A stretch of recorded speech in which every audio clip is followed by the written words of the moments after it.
gas stations around Austin put bags over their fuel pumps because they have no gas to pump. The big question right now, when are we going to get some gas around here? When is this shortage, as some are calling it, going to be finished? Well, here to answer that question, Paul Hardin. He's the president of the Texas Food and Fuel Association. Your group represents nearly 12,000 convenience stores, gas stations, things like that. So thanks for being with us. We appreciate you having you. Thank you, John. So, the state is saying we do not have a shortage of gas. There is plenty of gas, but folks are going to the pumps and nothing is coming out. So try to help us reconcile that. Explain, what is the process? How do gas stations, convenience stores and such get their gasoline? Well, historically or typically it starts certainly at a refinery at the coast. That's shipped through, the refined product is shipped through a pipeline, goes to a terminal, and you can think of a terminal as a gas station where gas stations get their gas.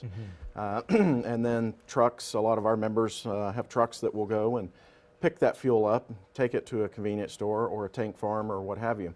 The problem right now with the run on fuel yesterday, we already had a handicapped system because of Harvey and the strains that it placed on the system. And the system's just not made for everyone to fill up all at once. And we had this mass panic yesterday and it really put the strain. What you're seeing right now is at a terminal, typically the time frame for a truck to go and fill up at a terminal is about an hour-long process.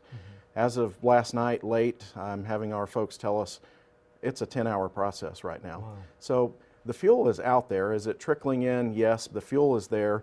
We're just urging consumers not to panic, let the system self-correct here and get the fuel back in play in the system.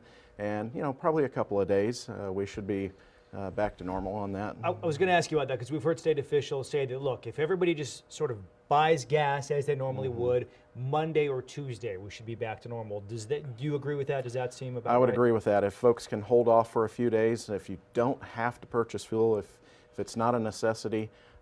Yesterday you saw folks not only filling up every car they own, but also jugs, open buckets, which certainly is dangerous.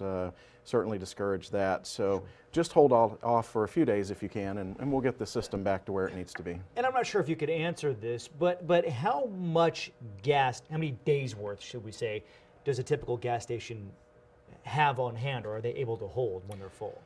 It really depends on their volume. We have some high volume sites that will put 9,000 gallons in multiple times a day. So a smaller traffic site, they might have a tank that lasts for 3 or 4 days. Yeah. But again, with a run out like we had yesterday on the system, it's just very difficult to handle. So it's not like they have weeks worth of gas on hand. It's at a station, correct. Yeah. Now at terminals and tank farms and so forth, we do have fuel out there and in the supply system. Now I want to ask about the pricing and how that works, because everybody understands it's a commodity and it changes, but some might say, well, hey, the gas that you have in your tank now is gas that your station bought before the hurricane. Why has the price gone up since then? To me, that's a real simple one. We had a run on fuel when even Harvey was a tropical storm. Yeah. So a lot of people were filling up, a lot of people heading out of town to go check on loved ones. So a lot of that fuel was drained, and the pricing on fuel prior to landfall of Harvey, you mentioned, it is a commodity. It was already trading at higher rates based on what was coming up. So every day our folks are going to the terminal, the rack, purchasing fuel. It's higher every single day, and unfortunately that's the cost of fuel. It's not a giant markup. It's a pennies game for our guys in fuel. Quickly, running short on time, bottom line, how long do you think till we're back to normal, both on price and supply? Price and supply. I think you're going to see the price increase for the next probably 3 or so days, maybe 5. It will cap out, and I think you're going to see anywhere from $2.50 to $3 a gallon.